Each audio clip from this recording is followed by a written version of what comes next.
अस्सलाम वालेकुम नाज़रीन, मेरा नाम अली हैदर है और आप देख रहे हैं प्रोग्राम एक पाकिस्तान। जस्टिस मंसूर अली शाह ने आज रिटायर होने वाले चीफ जस्टिस काजी फायज ईसा पर संगीन इल्जाम लगाए। फैसल चौधरी को तहरीक इंसाफ वकला टीम से क्यों आउट किया गया? फलस्तीन में 40 बच्चे 37 माएँ रोजाना शहीद की जा रही। ये मौज़ूआत हमारे प्रोग्राम का हिस्सा है, लेकिन सबसे पहले रुख करेंगे इस्लामाबाद का, जहां अब से कुछ देर पहले एक अहम वाकया पेश आया है। पुलिस के मुताबिक जानी टोल प्लाजा के करीब कैदियों की 3 गाड़ियों पर नामालूम मुल्जिमों ने हमला किया। डी चौक एहतजाज के 82 मुल्जिम अदालत पेशी के बाद उन्हीं गाड़ियों में अटक जेल मुंतकिल किए जा रहे थे। जैसे ही वो गाड़ियां संजानी टोल प्लाजा पहुंची, पहले से मौजूद मुल्जिमान ने फायरिंग कर दी। गोलियों से गाड़ियों के टायर फट गए। हमले के बाद गाड़ियों में मौजूद कई कैदी फरार हो गए, जिनमें तहरीक इंसाफ से ताल्लुक रखने वाले 2 मेंबरान सूबाई असम्बली भी शामिल थे। पुलिस का कहना है कि फरार होने वाले मेंबरान सूबाई असम्बली को दोबारा गिरफ्तार कर लिया गया है। 4 हमलावर भी पकड़े गए, जिनमें एक MPA का बेटा और एक पुलिस एहलकार भी शामिल। तहरीक इंसाफ का कहना है कि कैदियों की गाड़ियों पर हमले की जिम्मेदार खुद पुलिस है। पार्टी रहनुमा शेख वकास अकरम ने कहा कि PTI के 80 अफराद अदालत ने बरी कर दिए थे।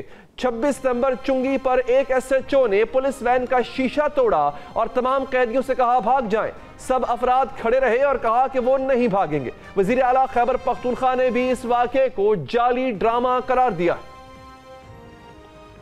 हमारे एक मिनिस्टर, एक MPA वर्कर्स, हमारे 1122 के सरकारी एहलकार, हमारे पुलिस के सरकारी एहलकार, जिन पे आपने जेली पर्चे काटे गिरफ्तार किया था, उनकी आज संजानी के केस में जज ने आज जमानत कर ली। उसके बाद आप लोगों ने उनको सेट्रेट की एक FIR में वहां से दोबारा गिरफ्तार कर लिया और फिर उनको जेल ले जाते हुए रास्ते में ये जो तरनोल का SHO है, इसने अपने हाथ से शीशे तोड़े और एक ड्रामा रचा कर कि जी कोई हमला हो गया है, किसी ने हमला कर दिया है, और फिर ताले खोल के उन सबको 3 प्रिजनर वैन से नीचे उतार के खड़ा कर दिया और एक ड्रामा रचाया हुआ है कि जी वो फरार हो रहे हैं।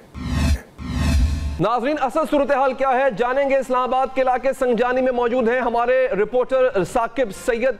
उनसे हम पूछेंगे, वो उस जगह पे मौजूद हैं जहां पे ये वाकया पेश आया। फिर तहरीक इंसाफ के रहनुमा अली मोहम्मद खान साहब भी हमारे साथ मौजूद हैं। अली साहब, आपका बहुत शुक्रिया सर। मैं आपकी इजाजत से जरा हमारे नुमाइंदे को पहले उनसे पूछ लें कि इस वक्त सूरत हाल क्या है, अपडेट क्या है। जी साकिब, ये बताइएगा, जहां पे आप मौजूद हैं यहाँ ये वाकया पेश आया, आपकी किसी ऐनी शाहिद से बात हुई? यहाँ पे लोगों का क्या कहना है, असल सूरत हाल थी क्या, हुआ क्या था? शुक्रिया हैदर भाई। जैसे कि इस वक्त पे हम मौजूद हैं संजानी टोल प्लाजा के बिल्कुल करीब। संजानी टोल प्लाजा हमारे तकरीबन 150 मीटर के फासले पर है। यहाँ पे एक ऐसे सीन होता है जैसे कि एक फिल्मी सीन भी कह सकते हैं। तकरीबन 3 वैन जो गाड़ियाँ हैं वो यहाँ को टोल प्लाजा को क्रॉस करते ही तर्जमान पुलिस के मुताबिक कहा जा रहा है कि यहाँ पे 4 वीगो डाले होते हैं। 4 वीगो डाले जो है वो वैन को रोकते हैं और वैन को रोकते ही पत्थर से और फायरिंग करके उनको भगाने की कोशिश करते हैं। लेकिन दूसरी जानिब जो है एक तरफ तर्जुमान पुलिस का ये कहना है कि 3 जो हमलावर को गिरफ्तार किया गया, दूसरी जानिब जो है तकरीबन 4 हमलावर को गिरफ्तार किया गया और असले समेत जो गिरफ्तार किया गया है। 82 कैदी थे जो इन 3 कैदी वैन में मौजूद थे। इनको आज जैसे कि इस्तेदाद दहशतगर्दी अदालत जुडिशल जो वहाँ पे एक अदालत है वहाँ पे पेश किया गया। 82 के 82 को आज डिस्चार्ज किया गया। अच्छा। और जैसे कि टोल प्लाजा को जैसे क्रॉस करते ही इनको गिरफ्तार इन पे हमलावर हुए। पुलिस के मुताबिक कहा जा रहा है तमाम जो कैदी थे उनको जो है गिरफ्तार कर लिया गया। और जो हमलावर है जो 18 से 20 के करीब थे, जो 4 गाड़ियों में यहाँ पे इन पे हमलावर हुए, उनमें से 4 को गिरफ्तार किया गया और 4 जो पुलिस एहलकार जो है वो जख्मी हुए हैं, जिसको अस्पताल मुंतकिल कर दिया गया है। अब जो है हम उस मकाम पर मौजूद हैं जहाँ पे जो है ये वाकया पेश आया है। हमारे बिल्कुल मेरे कैमरामैन के अकब पे जो है वहाँ पे शीशे भी पड़े हुए हैं। लेकिन सवाल ये पैदा होता है, यहाँ पे वाकया होता है, यहाँ पे 82 कैदियों को फरार करने की कोशिश की जाती है। यहाँ पे जो है 4 वीगो डाले मौजूद होते हैं जो फायरिंग करते हैं, एक बड़ा वाकया। लेकिन यहाँ पे मौके पे कोई पुलिस मौजूद नहीं है, क्योंकि जैसे ये वाकया पेश आया उसके कुछ वक्फे के बाद हम भी यहाँ पे पहुँचे, लेकिन यहाँ पे कोई पुलिस मौजूद नहीं है और ना इलाके को कॉर्डन ऑफ किया गया है। और इसके साथ साथ ये भी बता चलूँ कि जो कैदी वैन है वो भी यहाँ पे मौजूद नहीं है, ना कोई पुलिस का एहलकार या अफसर यहाँ पे मौजूद नहीं है। कहा जा रहा है थाना संजानी में फिलहाल कोई कैदी मौजूद नहीं है, लेकिन थाना तनोल में जो गिरफ्तार मुल्जिमान है वो वहाँ पर उनको पहुँचा दिया गया है। दूसरी जानिब जो कैदी है उनको जो पुलिस लाइन मुंतकिल कर दिया गया, तो जो 82 कैदी है, और इसके अलावा जो 3 जो कैदी वैन है उनको भी जो है पुलिस लाइन मुंतकिल कर दिया गया है। दूसरी जानिब जब हमने मुख्तलिफ जो यहाँ के SHO से बात की तो उनके जानिब से भी कंफर्मेशन किसी चीज़ की नहीं दी जा रही थी, लेकिन बहरहाल ये वाकया हुआ है। चलें ठीक है, मैं आपके पास वापस आता हूँ। साकिब, हमें अली मोहम्मद साहब ने ज्वाइन किया, सर बहुत शुक्रिया आपका। अली मोहम्मद साहब, ये तो बहुत संगीन इल्ज़ाम है जो आप पे लग गया है, इसके गालिसन दूररस इसके नताइज निकलेंगे और नजर आ रहा है कि वो भी आपके खिलाफ ही जाएंगे। जी बहुत शुक्रिया अली हैदर साहब। बिस्मिल्लाहिर्रहमानिर्रहीम, अल्लाहुम्मा सल्ली अला मुहम्मदिन व अला आलिहि व अस्हाबिहि वसल्लम। ये बहुत ही शॉकिंग न्यूज़ आई है शाम को, और समझ में नहीं आता कि क्यों इस तरह की डेवलपमेंट हुई है। उस पर वज़ीर आला खैबर पख्तूनख्वा जनाब अली अमीन खान गंडापुर और हमारे तहरीक इंसाफ के मरकज़ी तर्जुमान जनाब शेख वक़ास साहब का ओपिनियन आया है, स्टेटमेंट आई है। क्लियर मौक़िफ़ है हमारी जमात का कि स्टेज्ड ये एक ड्रामा है, रूट चेंज हुआ। उनको बाकायदा कहा गया, जिस तरह ये अली अमीन खान ने कहा भी है कि आप जाइए, आप भाग जाइए। अजीब बात यह है कि हमारे लोग भागने के लिए तैयार नहीं हैं, वो वहाँ पे खड़े थे। और ये भी अजीब बात है कि हमला होता है नाम नेहात और सारे भाग जाते हैं, और फिर जितने भी हैं 80 हैं 90 हैं, वो सारे के सारे फिर पकड़ भी लिए जाते हैं। पुलिस मौके पे मौजूद भी नहीं है। किसने पकड़ा, किधर, किस तरीके से पकड़ा? जब कोई भागता है वो पकड़ने के लिए तो नहीं भागता। अगर 80 85 90 बंदा भागा है तो उनमें से एक भी नहीं था जो कि भाग गया है। सारे के सारे फिर धर लिए गए, और वो जो जिसने फिर पकड़ा वो पुलिस कौन थी और कहाँ पे पकड़ा? और ये जब ये सारे भाग गए वहां से, तो ये सारे 80 इकट्ठे भाग रहे थे। ये क्या ड्रामा है? ये क्या चीज है? ये तो बच्चों वाली बातें हैं। मतलब ये है, सिंपल सी बात है। इस तरह हमारे सूबाई वज़ीर आला साहब ने इसको बड़ा क्लियर करके बात कर दी है। इनके पास सारी इंफॉर्मेशन आ गई है कि इनकी बेड़े हो गई थी, उनको मेरे ख्याल में अटक जेल लेके जा रहे थे, वहां से कोई रोबाकार वगैरह इशू करके तो कर चले जाते या निकल जाते, जिस तरह रूटीन प्रोसेस है। तो इनको और कोई तरीका ना। अच्छा, एक बात समझ से बाहर है कि जिसको रिहाई मिल गई हो वो भागेगा क्यों फिर? देखिए, मैं यही तो आपको अर्ज कर रहा हूँ कि अच्छा, ये न दहशतगर्द हैं, ना कोई 28 गिरे हैं, ना जेब कुतरे हैं, ना कार लिफ्टर हैं, ना खुदा न खास्ता कातिल हैं। ये पॉलिटिकल वर्कर हैं, जिसमें सूबाई वज़रा, वजीर और कुछ MP साहबान भी हैं। किसी का दिमाग तो नहीं खराब कि ऐसा हरकत करके भागेगा? किधर भागेगा? रियासत से, कानून से कोई भाग सकता है? अगर कोई ऐसी हरकत आप कर लें, आप मुझे बताइए, क्या खैबर पख्तूनख्वा पाकिस्तान से बाहर तो नहीं है? अगर कोई ऐसी हरकत करेगा, वो अपनी सियासत क्यों खत्म करेगा? वो अपने आप को एक दहशतगर्द क्यों डिक्लेयर करवाएगा? ये, और जब आपकी जमानत हो गई है, देखें, वो तो भागे ना जिसको खुदा न खास्ता नॉर्मली होता है। मैं खुद लॉयर हूँ, थोड़ी बहुत आपको भी इसका पता होगा कि जिसको कोई सजाए मौत हो जाती है, खुदा न खास्ता उम्र कैद के कैदी, जिनको ये पता होता है कि अब मैं मर के ही निकलूंगा जेल से, वो लोग ये कोशिश करते हैं। जब आपकी जमानत हो गई है, केस आपका खत्म हो गया, किसी का दिमाग खराब है कि वो पुलिस पे हमले करेगा। मैं हैरान हूँ इस्लामाबाद पुलिस चीफ पे और इंटीरियर मिनिस्टर पे, ये इस पे आए, अपना स्टेटमेंट दें कि ये किन चक्करों में पड़ गए हैं। अगर आपने, देखें, अगर आपने दोबारा इनको गिरफ्तार करना था तो मेरे से मशवरा कर लें, इस तरह के ड्रामे ना करें। आप उन पे 3 MPO लगा लें, आप उनको MPO में रख सकते हैं, लेकिन इस तरह तो ना करें। चलें ठीक है सर, मैं अगले टॉपिक की तरफ बढ़ता हूँ। साकिब सैयद, आपका बहुत शुक्रिया, आप हमें अपडेट कर रहे थे। अली मोहम्मद साहब, ये बड़ी अजीबोगरीब बात है और ये हमने नोट किया, हमारी टीम ने भी नोट किया, आई एम श्योर शायद ये आपने भी किया होगा, पाकिस्तानी कौम ने भी, कि जितने भी उमूर हैं, खा उनका ताल्लुक अदालती उमूर से हो, आपके सियासी उमूर से हो, उसकी पेशगोई पहले कर दी जाती है और मिनवन वैसा हो भी जाता है। मैं एग्जाम्पल के तौर पर कोट करता हूँ फैसल वाबडा साहब। फैसल वाबडा साहब कहते हैं जनाब कि उन्होंने कहा कि जी जस्टिस याहिया अफरीदी जज होंगे, वो जज निकले, वही जज हुए। बुशरा बीबी रिहा होंगी, बुशरा बीबी रिहा हो गई। बानी चेयरमैन की बहनें आज़ाद होंगी, रिहा होंगी, रिहा हो गई। इससे पहले भी बेशुमार ऐसी पेशगोइयां हैं जो आपके हवाले से कोई तीसरा आदमी करता है, सच साबित हो जाती हैं। अब कहा जा रहा है, बल्कि पेशगोई ये है कि इमरान खान साहब फिलहाल तो बाहर नहीं आएंगे और उन पर मजीद मुश्किलात आएंगी, उन पर भी और पार्टी पे भी। और पार्टी पे अगली मुश्किल ये आने जा रही है कि पार्टी में फॉरवर्ड ब्लॉक बनने जा रहा है। तो सर दो सवाल है मेरे। पहला सवाल तो ये कि ये पेशीन गोई कहां से होती है, कौन सा ऐसा जादू का चिराग है किसी के पास कि वो सिर्फ आपकी जमात का मुस्तकबिल जान लेता है। और दूसरा ये कि जब पहले वाली पेशीन गोइयां सच साबित हुई हैं, ये जो दो पेशीन गोई हैं तो बड़ी खतरनाक है अगर सच साबित हो गई तो। कुछ चीजें तो अली साहब बिल्कुल ऑब्वियस होती हैं। जिस तरह कुछ केसेस हैं, जैसे बुशरा साहबा का था, बुशरा बीबी का केस, तो उसमें तो जमानत वाज ऑन द कार्ड्स कि वो तो होना ही, और किस चीज में आप उनको गिरफ्तार करते। जहां तक अलीमा बाजी का ताल्लुक है और उज़मा आपा जो दोनों सिस्टर्स हैं जनाब इमरान खान साहब की, वो तो न पॉलिटिकल हैं ना उन पे कोई केस था, उन पे तो कोई केस ही नहीं था। वो तो एक एहतजाजी जो हमारा जलसा था या एहतजाज था, वहाँ वो आई थी और खुद वो एहतजाज भी प्रैक्टिकली नहीं कर रही थी, वहाँ मौजूद थी। और जो दफा 144 है वो भी उन पे नहीं लगता था क्योंकि वो दो थी। अच्छा, उनको आपने कोई मेरे ख्याल आज 20 दिन हो गए हैं, तो उनका तो बड़ा ड्यू था कि वो बहुत पहले रिलीज हो जानी चाहिए। लेकिन बात ये है अली साहब, जब आपको या आपके किसी शख्स को, आप अपनी मिसाल ले लें, आपका भी कोई केस तो नहीं था ना, लेकिन जब आपको बंद करना मकसूद था तो बंद किया ना सर। अब बात यह है कि इधर पेशीन गोई आती है, उधर आजादी मिल जाती है, चाहे वो खान साहब की बहनें हों या उनकी अहलियां हों। और जस्टिस याहिया अफरीदी का तो कहीं से ऑब्वियस नहीं था सर, ये तो किसी के वहमो गुमान में भी नहीं था कि उनका नाम निकलेगा। तो ये बड़ी प्रिसाइज प्रेडिक्शंस हैं जो हो रही हैं आपके हवाले से। देखिए, दोनों को मिक्स नहीं करना चाहिए। जहां तक ये जो रिहाइयों का ताल्लुक है, देखिए अगर तो हाई कोर्ट से किसी की रिहाई हुई है, प्रॉपर आपने फाइट किया है, मैं अपनी एग्जांपल दे दूंगा कि इस्लामाबाद हाई कोर्ट से रिलीज हुए, फिर लाहौर हाई कोर्ट से रिलीज हुए, फिर इस्लामाबाद के डिप्टी कमिश्नर पिंडी ने वो सारा 2 दफा इधर से रिलीज हुए, फिर पेशावर वालों ले गए, वहां से हाई कोर्ट से, और सारा हाई कोर्ट से होता रहा। Lahore high court, Islamabad high court, Peshawar high court, फिर वो मर्दान वाले ले गए, उनको मैं बड़ा ज्यादा पसंद था, 50-55 में उन्होंने रखा।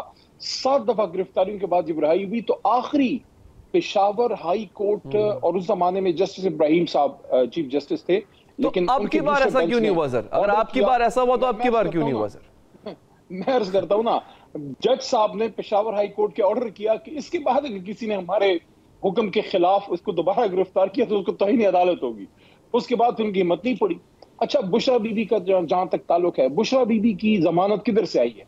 अगर तो ये डिप्टी कमिश्नर इस्लामाबाद ने या इंटीरियर मिनिस्टर साहब ने कोई मेहरबानी की है तो आपको इल्जाम लगा सकते हैं। और भाई, इस्लामाबाद हाई कोर्ट से उनकी रिलीफ आई है और वहां से आई है जहां से बहुत सी चीजों पे, यानी इसी मोहतरम जज साहब के बेंच से इमरान खान साहब का साइफर केस भी खत्म हुआ। डोंट फॉरगेट, वो ऐसा केस था जो मैं समझता हूँ सारे केसेस में खान साहब पे और शाह महमूद कुरैशी साहब पे सबसे सीरियस केस था। तो इसमें तो कुछ था ही नहीं जो बीबी साहबा। अच्छा, फैसल वाडा साहब ने यह भी कहा था एक प्रोग्राम में बैठ के कि डील भी हो गई आपकी। आप देखिए, वो तो हमारा भाई है, वो तो कुछ भी कहते रहते हैं। लेकिन ये जो दूसरी आप बात कर रहे हैं, मोहतरम याहिया अफरीदी साहब जो हैं, देखें मैं एक बात क्लियर कर दूं, वैसे कोर कमेटी मेंबर के और sitting MNA Tehreek Insaf, ex minister of Tehreek Insaf, हमारी याहिया अफरीदी साहब की जात से कोई इशू नहीं। याहिया अफरीदी साहब बल्कि एक तरह से खैबर पख्तूनख्वा से आए हैं, बड़े अरसे बाद पश्तूनख्वा से कोई चीफ जस्टिस आए हैं, और खासकर ट्राइबल बेल्ट से पहले, और उनका बड़ा अच्छा रिकॉर्ड है। पेशावर हाई कोर्ट के चीफ जस्टिस भी रहे हैं। We have got great regards for him. Expect कर रहे हैं कि वो अपने ओहदे से इंसाफ करेंगे। हमारा एतराज उनकी जात पे नहीं, उस तरीकेकार पे था, जिस तरीके से आईनी तरामीम पास हुई, जिस तरीके से सुप्रीम कोर्ट की ताकत को कम किया गया, चीफ जस्टिस के ओहदे की ताकत को कम किया गया, 184(3) जो है उसको उड़ा दिया गया एक तरह से, क्योंकि चीफ जस्टिस अब नोटिस सो मोटो नहीं ले सकते। जो आईनी बेंच में उनका इख्तियार कम किया गया, इन चीजों में देखिए, आज कादी साहब गए हैं ना, आज कादी फायदी साहब गए हैं। मैं उन लोगों में से नहीं हूं जो जाने के बाद उन पर बहुत तनकीद करेगा। मैं समझता हूं ये फैसला वक्त करेगा, क्योंकि आप वो बात करें जब ओहदे पे था, तब आपको बात करनी चाहिए थी, और जब वो ओहदे पे चीफ जस्टिस थे, अली मोहम्मद बोला है एहतराम के दायरे में, चीफ जस्टिस साहब अंदर कोर्ट रूम नंबर 1 में होते थे, और मैं कोर्ट से निकल के नीचे उन्हीं के सुप्रीम कोर्ट के, सबका सुप्रीम कोर्ट है, प्रेस टॉक अखलाक के दायरे में हमने क्रिटिसाइज किया उनके फैसलों को। लेकिन उनसे सवाल है कि आज आप गए हैं, उसी सुप्रीम कोर्ट ने आपको इज्जत दी थी जिसने चीफ जस्टिस आपको बनाया, चीफ जस्टिस का ओहदा कमजोर करके चले गए। आपके एक फैसले से जो है हॉर्स ट्रेडिंग का रास्ता खुल गया, लोगों के जमीर बिके और उठाए गए, उनकी खवातीन को उठाया गया, बच्चों के बदन को गोश्तों से, उनके पलासों से नोचा गया आपके फैसलों की वजह से। आपने खुद कहा था कादी साहब कि ये फैसला मेरा पत्थर पे लकीर है, 8 फरवरी का इलेक्शन, उस पत्थर पे लकीर पे फॉर्म 47 की चुनाई कर दी गई, आपने पूछा तक नहीं, और सुप्रीम कोर्ट के फैसले को इलेक्शन कमीशन ने माना तक नहीं, जो 8 जजों का था, उस पे आपने इंप्लीमेंट नहीं किया। तो ये वक्त साबित करेगा कादी साहब जा रहे हैं कि वो क्या लेगेसी पीछे छोड़ के जा रहे हैं। तो हमारा शख्सियात से नहीं है इशू, हमारा तरीकेकार से इशू है। इसलिए ये जो आपने बात की ना कि मोहतरम अफरीदी साहब जो हैं वो आए हैं, तो फाइज ईसा साहब जब गए हैं तो एक्सपेक्ट सब ये कर रहे थे कि मंसूर साहब आएंगे। मैं अपनी जमात को भी ये कहूंगा, मैं अंदर कहता भी हूं और मैं बरमला भी कहता हूं, हमें ना शख्सियात से कोई तवक्को है, ना शख्सियात पे कोई इन्हिसार है, और कोई भी किसी का जब ब्लू आइड आता है वो हमेशा आपकी पीठ में छुरा घोंपता है। तो हमें निजाम को मजबूत करना है, हमने ओहदों को तगड़ा करना है, मैं एक सवाल जो कि स्ट्रांग बनाना है कि उसमें किसी के साथ जुल्म ना हो सके। इस मौजू से हटकर सवाल है, ये फैसल चौधरी साहब को पीटीआई की वकला टीम से क्यों निकाल दिया गया, स्पेशली जब वो खान साहब से मुलाकात करने गए और मुलाकात करके खान साहब को उन्होंने असल हालात बताए कि बाहर क्या हो रहा है, उसके बाद पता चलता है कि उनको वकला टीम से निकाल दिया गया। सर ये क्या है, पार्टी के अंदर ये क्या चल रहा है?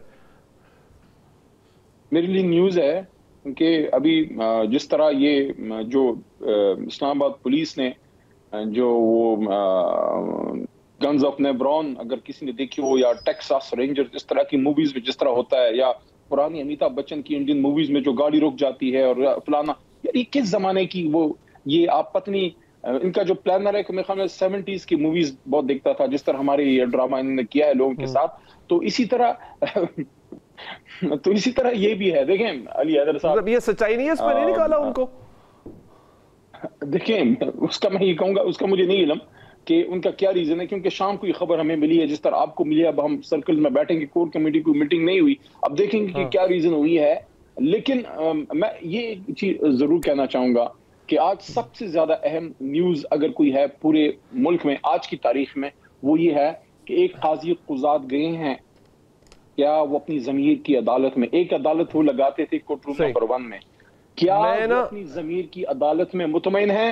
कल सुबह जब वो अपनी आंखों में आंखें डालेंगे शीशे में, क्या वो अपने आप को देख सकेंगे कि उन्होंने इंसाफ किया, उनके कलम के नीचे इंसाफ हुआ? सर ये मैं ट्वीट जरा पढ़ दूं सर, फवाद चौधरी साहब ने जो अनाउंसमेंट की है इसकी, जरा नाज़रीन भी सुन लेंगे, आप भी सुन लेंगे। ये कौन सी, फवाद चौधरी साहब लिखते हैं, ये कौन सी क़यादत है, इससे अच्छा तो एस्टैब्लिशमेंट कोई सूबेदार ऑफिशियली लगा दे।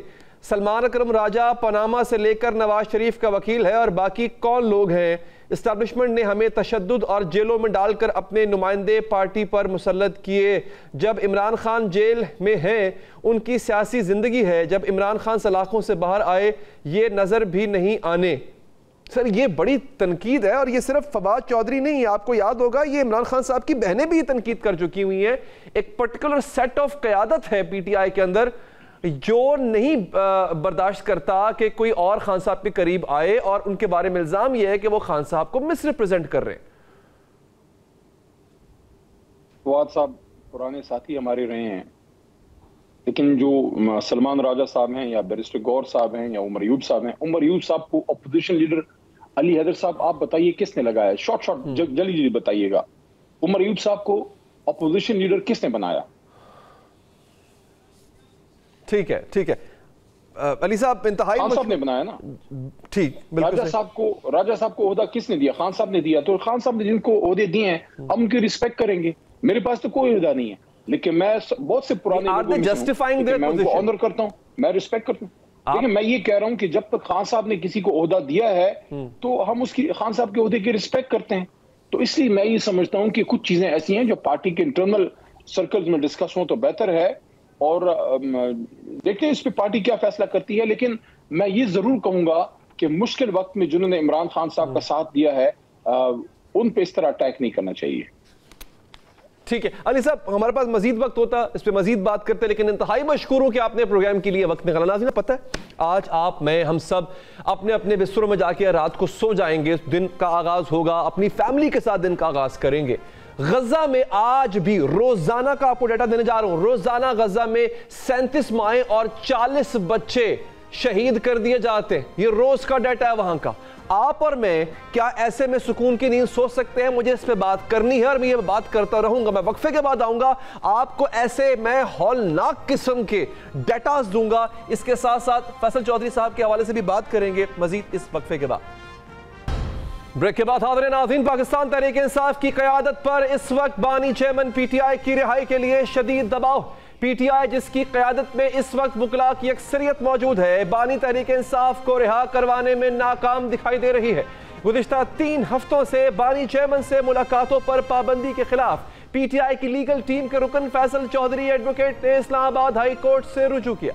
मुलाकात की इजाजत मिलने के बाद उन्होंने इस्लामाबाद एहतजाज के दौरान पार्टी क़यादत की अदम मौजूदगी के हवाले से पार्टी चेयरमैन को शिकायत लगाई और आज खबरें सामने आ रही हैं कि सेक्रेटरी जनरल तहरीक इंसाफ सलमान अकरम राजा ने लीगल टीम से उनको निकाल बाहर किया, जबकि तमाम व्हाट्सएप ग्रुप से भी रिमूव कर दिया है। बात करेंगे इस हवाले से। हमें ज्वाइन किया है फैसल चौधरी साहब ने। हज़रत बहुत शुक्रिया आपके कीमती वक्त का। सर, ये हुआ क्या है? आपको क्यों निकाला गया? आपने तो गलबन हकायक बताए, हकायक बताने पे आपको निकाल दिया गया? सर, ये मैंने तो देखिए, एक तो मैं लीडरशिप का वकील नहीं हूँ, मैं तो चेयरमैन बानी चेयरमैन का वकील हूँ, तो वो तो एक अलग सर है। ये कोई इतना मसला नहीं है जिसको हम करें। हाँ, कल मैंने डी चौक में या जो भी 26वीं तरमीम पे जो चीज़ें थी मैंने वो हकीकत रख दी। जो वर्करों की शिकायत थी वो भी मुझे वर्कर्स ने जो फ़ोन किया था, मेरा फ़र्ज था, मैंने खान साहब को बता दिया सारी बात। तो वो मैं आगे भी मौका मिला तो मैं वही बताऊंगा, क्योंकि देखिए मैं तो पॉलिटिकल ऑफिस होल्डर हूँ नहीं किसी जमात का। So why would I hide? मेरे तो कोई ऐसा कोई सिलसिला भी नहीं है।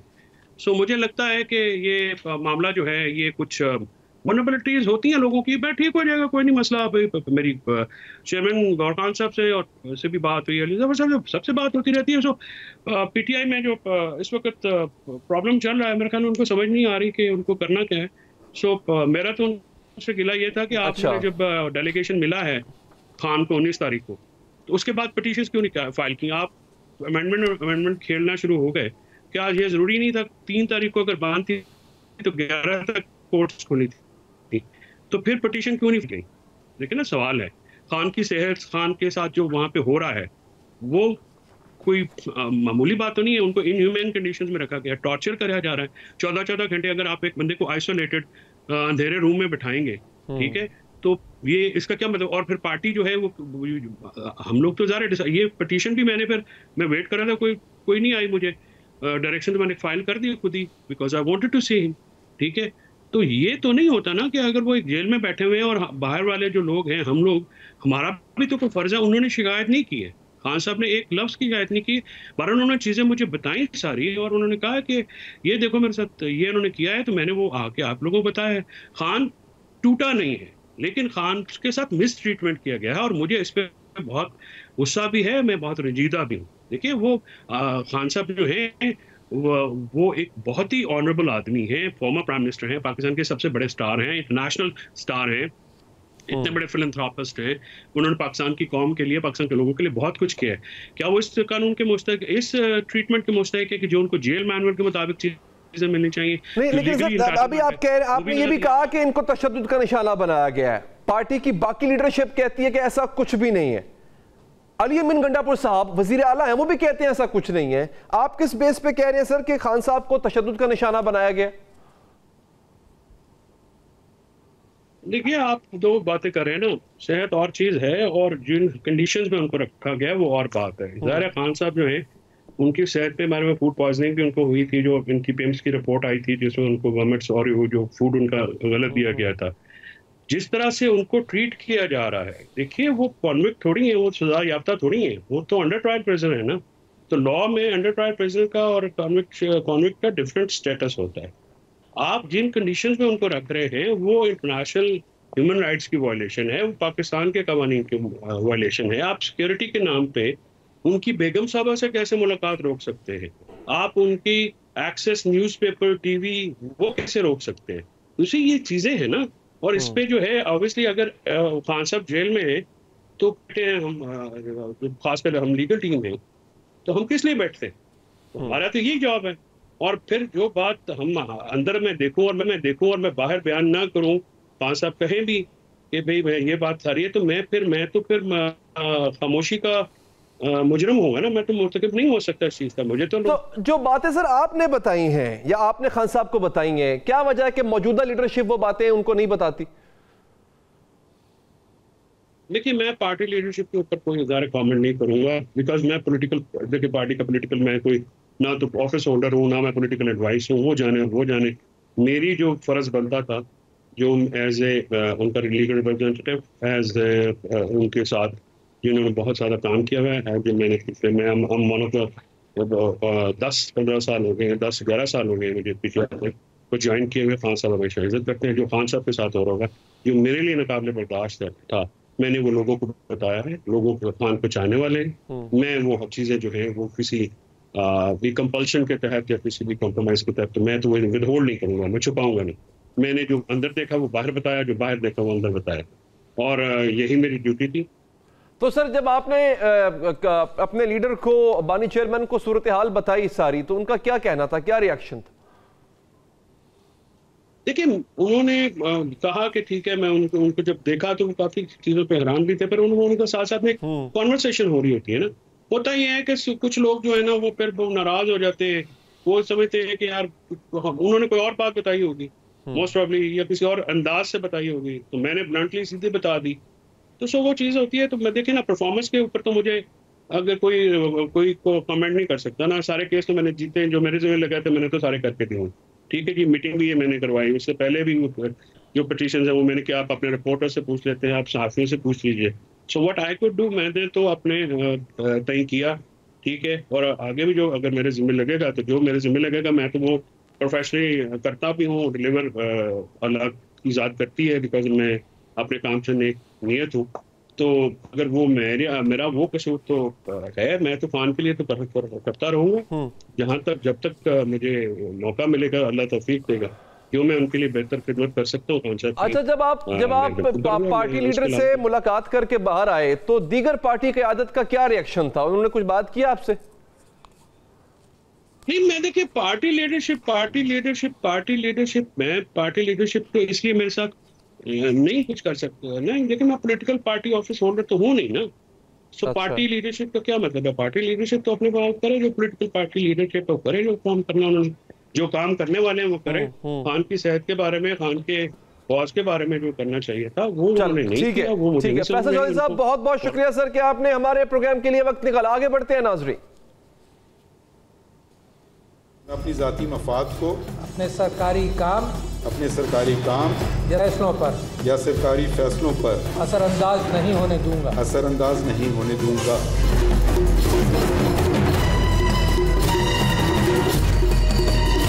भाई साहब, किसी फैसले पर अफसोस है? बिल्कुल नहीं। हो सकता है बेपनाह हमने फैसले गलत किए हों, क्योंकि कागज़ के टुकड़ों पे जो लिखा गया है वो एक पार्टी को फ़ायदा देता है और दूसरे को नहीं। नाज़रीन, अदलिया पर बैरूनी दबाव था। अदलिया में मदाखलत के दरवाजे बंद न किए गए। अदलिया को कमज़ोर करने वालों का साथ दिया गया। इंतकाम पसंदी और इंतजामी अमूर में कोताही का मुजाहरा किया गया। यह है वो इंतहाई संगीन इल्ज़ामात जो जाने वाले चीफ जस्टिस काजी फायज़ ईसा पर उनके अपने ही साथी जज ने लगाए। 13 माह तक पाकिस्तान के चीफ जस्टिस रहने वाले जस्टिस काजी फायज़ ईसा आज रिटायर्ड हो चुके। आज उनके एजाज में अलविदाई रेफरेंस दिया गया, जिसमें 6 साथी जजेस शरीक न हुए। उन जजेस में justice Mansoor Ali Shah, justice Munib Akhtar, justice Ayesha Malik, justice Shahid Waheed, justice Malik Shahzad और जस्टिस अथर मिनल्ला शामिल हैं। जस्टिस मंसूर अली शाह ने तो रजिस्ट्रार के नाम खत भी लिखा और जस्टिस काजी फायज़ ईसा के खिलाफ इंतहाई संगीन इल्ज़ामात लगाए हैं। ये इल्ज़ामात ही वो जवाबात हैं जिनकी बुनियाद पर जस्टिस मंसूर अली शाह ने जस्टिस काजी फायज़ ईसा के अलविदाई रेफरेंस में शिरकत न की। इस खत में जस्टिस मंसूर अली शाह की जानिब से जस्टिस फायज़ ईसा के लिए इंतहाई सख्त और तज़हीक आमेज़ अल्फाज इस्तेमाल किए गए। जस्टिस मंसूर अली शाह ने लिखा, जस्टिस काजी फायज़ ईसा शुतुरमुर्ग की तरह रेत में सर रखे, अदलिया पर बैरूनी असरात और दबाव से लाताल्लुक रहे। खत में जस्टिस मंसूर ने यह भी लिखा कि अदलिया में मदाखलत के रास्ते में दीवार बनने के बजाय जस्टिस काजी फायज ईसा ने इस मदाखलत के दरवाजे खोले, बल्कि वो मदाखलत हुई जस्टिस काजी फायज ईसा की मिली भगत से हुई। जस्टिस मंसूर ने यह इल्जाम भी लगाया कि बहादुरी और इस्तकामत से अदलिया की हिफाजत करने के बजाय जस्टिस काजी फायज ईसा ने अदलिया कमजोर करने वालों का साथ दिया। जस्टिस मंसूर अली शाह ने तफसील तो नहीं बताई कि वो किस बुनियाद पर यह इल्जाम लगा रहे हैं, लेकिन जस्टिस काजी फायज ईसा के दौर में इस्लामाबाद हाई कोर्ट के 6 जजेस का खत सामने आया था। उस खत में जजेस ने इल्जाम लगाया था कि इन्हें खुफिया इदारे की जानिब से दबाव और हरासानी का सामना है। उस खत पर जस्टिस काजी फायज ईसा ने अज खुद नोटिस भी लिया था। समाअत के लिए 6 रुकनी बेंच भी बनाया गया, लेकिन इब्तदाई समाअतों के बाद केस मंतकी अंजाम तक न पहुंचा, न ही उसमें कोई पेशरफ्त हुई। अपने खत में जस्टिस मंसूर ने यह इल्जाम भी लगाया कि जस्टिस काजी फायज ईसा की नज़र में अदलिया के फैसलों की कोई कदर और इज्जत नहीं। खत के मुताबिक जस्टिस काजी फायज ईसा तौहीना में इस बेशर्मी से यह तजवीज़ दे चुके हैं कि तो हुकूमत अदालती फैसलों पर अमल न करे। जस्टिस मंसूर ने यह इल्जाम किस बुनियाद पर लगाया, अपने खत में उन्होंने इसकी वजाहत नहीं की, लेकिन अब से कुछ दिन पहले मखसूस नशिस्तों के केस पर जस्टिस काजी फायज ईसा ने इख्तलाफी नोट जारी किया। इसमें उन्होंने लिखा था कि अक्सरियती जजेस का फैसला हतमी नहीं है, इसलिए इस पर अमल दरामद भी जरूरी नहीं और अमल न होने पर तौहीन अदालत का कार्रवाई भी नहीं हो सकती। जस्टिस मंसूर अली शाह ने अपने खत में यह इल्जाम भी लगाया है कि जस्टिस काजी फायज ईसा ने साथी जजेस में तफरीक पैदा की। खत में उन्होंने लिखा कि जस्टिस फायज ईसा ने अदलिया को वो जख्म दिए जो तवील अरसे तक रहेंगे। जस्टिस मंसूर के मुताबिक जस्टिस काजी फायज ईसा का दौर इंतकाम पसंदी और इंतकामी उमूर को इंतजामी उमूर में कोताही के हवाले से याद रखा जाएगा, जिसमें वकार न था। जस्टिस मंसूर ने अपने खत में लिखा कि अगर वो जस्टिस काजी फायज ईसा के अलविदाई रेफरेंस में शरीक हुए तो पैगाम जाएगा कि अपने इदारे को नीचा दिखाने वाला चीफ जस्टिस भी काबिल इज्जत करार दिया जा सकता है। इसके साथ ही नाज़रीन यहाँ पर एक वक्फा लेंगे और वक्फे के बाद आपको बताएंगे कि गजा में आज भी कयामत ढाई जा रही। नाज़रीन, हमास के नए सरबराह याहिया सिनवार की शहादत के बाद हिजबुल्लाह के कायम मकाम सरबराह हाशिम सफ़ीउद्दीन भी शहीद हो गए। अरब मीडिया के मुताबिक हाशिम सफ़ीउद्दीन इसराइली बमबारी से नहीं बल्कि दम घुटने के बाद शहीद हुए। उधर गजा पर इसराइल की वहशियाना बमबारी को 1 साल बीत गया और इन 12 महीनों में कोई दिन ऐसा नहीं गुजरा जब सहूनी खूनी तैयारों ने फलस्तीनी बच्चों को निशाना बनाया हो। इन 365 दिनों में गजा पर टनों बारूद बरसाया गया, खून की नदियां बहा दी गई। आदादोशुमार के मुताबिक इसराइल ने 1 साल में 14,000 बेकसूर फलस्तीनी बच्चों को शहीद करके नस्लकुशी के रिकॉर्ड तोड़ दिए। गजा को कभी बच्चों का कब्रिस्तान तो कभी बच्चों के लिए दुनिया का खतरनाक तरीन शहर करार दिया गया। ये दहाई किसी टीवी रिपोर्टर या एंकर ने नहीं दी, बल्कि गजा की ये मंजरकशी अक़वाम मुत्तहिदा नामी आलमी इदारे की मुस्नद रिपोर्ट में की गई। अक़वाम मुत्तहिदा के इदारे यूनिसेफ ने अपनी ताज़ा रिपोर्ट में कहा है कि गजा 10 लाख फलस्तीनी बच्चों के लिए ज़मीन पर जहन्नुम बन चुका। रिपोर्ट के मुताबिक गजा की पट्टी में 1 साल के दौरान हर रोज़ तकरीबन 40 बच्चे जामे शहादत नोश करते हैं। खूनख्वार इसराइल ने अपने दिफा की आड़ में वो वहशत फैलाई कि गजा के बच्चों की कलकारियाँ चीखो पुकार की तब्दील हो चुकी है। अर्ज़ मुक़द्दस पर मंडलाते सहूनी जंगी जहाज़ों की घनगरज ने फलस्तीनी बच्चों को हवास बाख्ता कर दिया। वो डर के मारे खाते हैं न। नेतन्याहू सरकार की दहशतगर्दी से गजा में बदतरीन गजाई बहरान ने जन्म लिया, जिससे फलस्तीनी बच्चे रोटी के लुक़्मे, पानी और दूध को तरस गए। वो कतारों में लगकर खाना लेने और पानी भरने पर मजबूर। यही नहीं, 1 साल के दौरान गजा में 44,000 बच्चों ने जन्म लिया जो बेहतर निगहदाश्त न होने की बाइस सिसक रहे। सहूनी रियासत की जानिब से लिखी जा रही अलमनाक दास्तान में किसी बच्चे के वालिदैन नहीं रहे तो किसी के भाई बहन बिछड़ गए, किसी ने दोस्त खो दिया। और आदादोशुमार के मुताबिक 7 अक्टूबर 2023 से अब तक 17,000 बच्चे माँ या बाप या फिर दोनों के साए से महरूम हो चुके। इसराइल ने गजा के बच्चों से वालिदैन के साए के साथ साथ उनका मुस्तकबिल भी छीन लिया है। अंधाधुंध बमबारी करते हुए ना स्कूल छोड़े और ना ही खेल के मैदान, सब कुछ तहस नहस कर दिया। गजा में फलस्तीनी माएँ न सिर्फ खुद जामे शहादत नोश कर रही हैं, बल्कि 10 लख्त जिगर भी वतन की मट्टी पर कुर्बान कर रही हैं। एक रिपोर्ट के मुताबिक फलस्तीन में रोजाना 37 माएँ शहीद हो रही हैं।